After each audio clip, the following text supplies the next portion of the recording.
During Donald Trump's recent surprise press conference Mar-a-Lago estate in Florida, he addressed the Ukraine-Russia conflict. When asked if Ukraine might cede territory to Russia, Trump expressed hope that this wouldn't happen, but didn't entirely rule it out.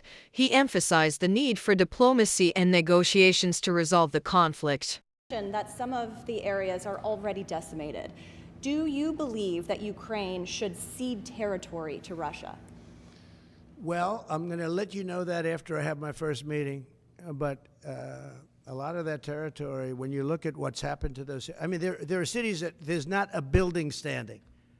It's a demolition site. There's not a building standing. So people can't go back to those cities. There's nothing there. It's just rubble.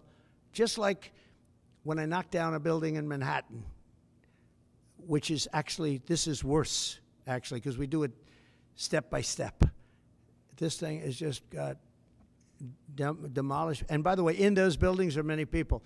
Many people were in those buildings. You know, when they say the number in Ukraine is going to be a much higher number of death, is going to be a much higher number than you're hearing. You know, they're big buildings. That's what I did very well.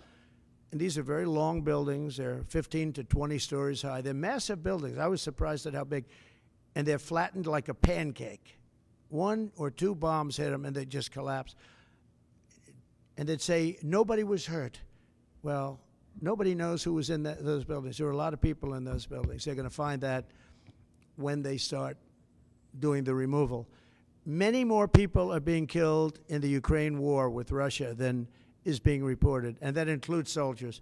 The soldiers are being, it's a carnage that we haven't seen since the Second World War.